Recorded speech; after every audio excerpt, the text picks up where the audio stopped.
एक शेर है जो मैं आपको सुनाता हूँ, वो ये है कि हासिद है बदगुमान है तकलीफ़ में है वो।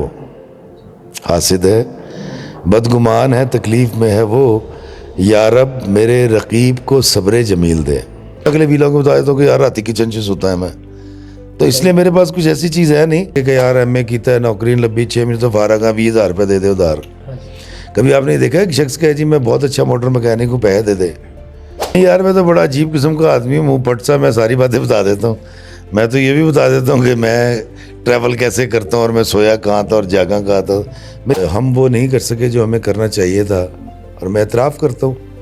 मैं आपको नहीं सिखा सका कि आपने 3 नहीं बैठने मोटरसाइकिल पे, खुदारा ये खुद से सीख लें। मैं आपको नहीं सिखा सका बहैसियत अदीब के हेलमेट के बगैर मोटरसाइकिल नहीं चलानी, यार आप खुद से सीख लें।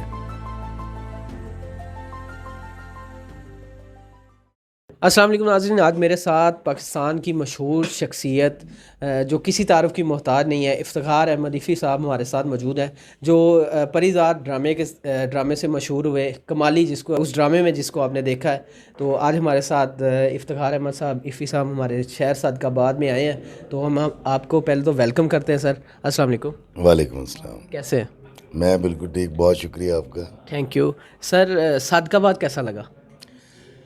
मेरा पूरा पाकिस्तान खूबसूरत है, और सादकाबाद ख़ास तौर पे ये जनूबी पंजाब, ये सारा इलाका हर हवाले से बड़ा रिच और बड़ा खूबसूरत है।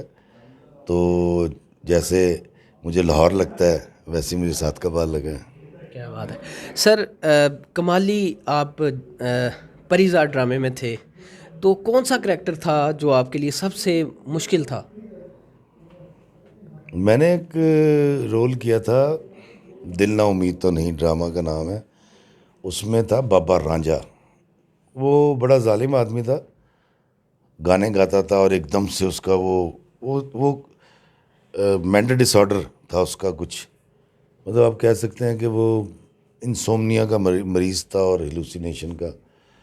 वो एक बड़ा मुश्किल करेक्टर था जो बच्चों के हाथ पैर तोड़ के भीख मंगवाता है। तो मेरा ख्याल उस करेक्टर को करते हुए ये था कि जब ये चलेगा तो पता नहीं क्या हो जाएगा, तो वाकई कुछ भी नहीं हुआ। तो वो मुझे अपना करेक्टर ज़्यादा अच्छा लगता है।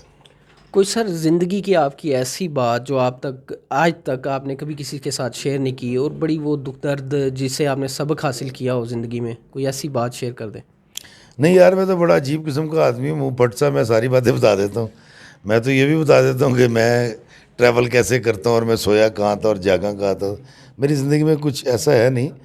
उसकी शायद वजह यह है कि मैं अपने आप को शायद कभी इस काबिल समझा ही नहीं मैंने कि मैं कोई बड़ी अनका चीज़ हूँ।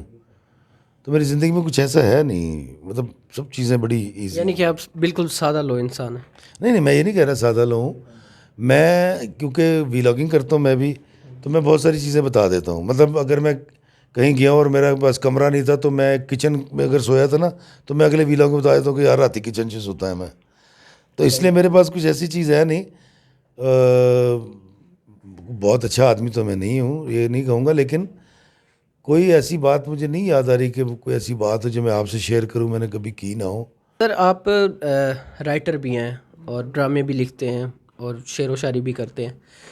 शायर जो है हमेशा मोहब्बत के ऊपर ही क्यों अपनी शेर व शायरी लिखता है? कभी हालात के ऊपर हमने बहुत कम देखा है, सुना भी है, लेकिन बहुत कम है कि ज़्यादा मोहब्बत पे शेर व शायरी लिखते हैं। इसकी क्या वजह है?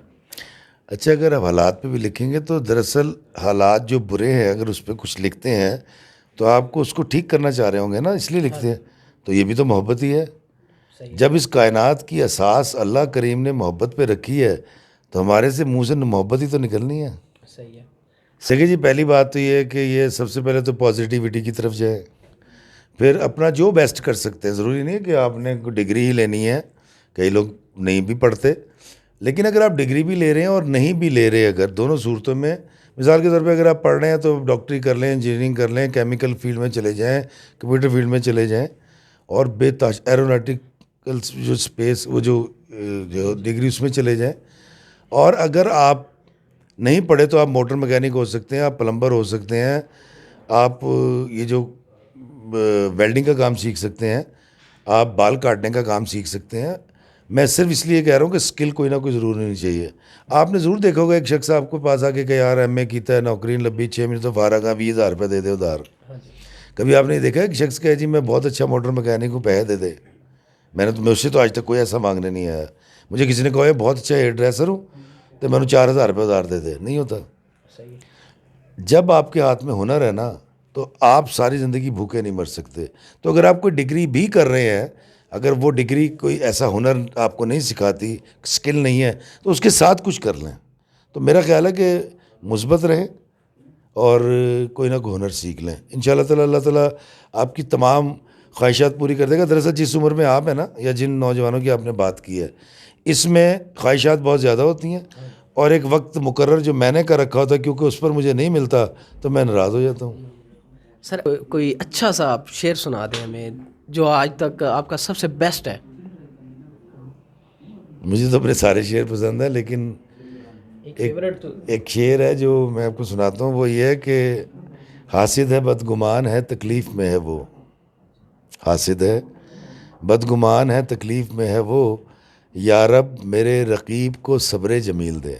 क्या बात है सर, कोई पैगाम दे दें पाकिस्तानी कौम के लिए।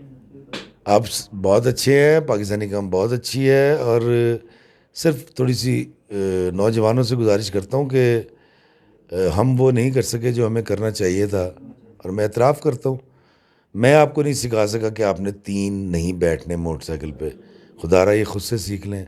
मैं आपको नहीं सिखा सका बहैसियत अदीब के हेलमेट के बगैर मोटरसाइकिल नहीं चलानी, यार आप खुद से सीख लें। और मैं आपको नहीं सिखा सका कि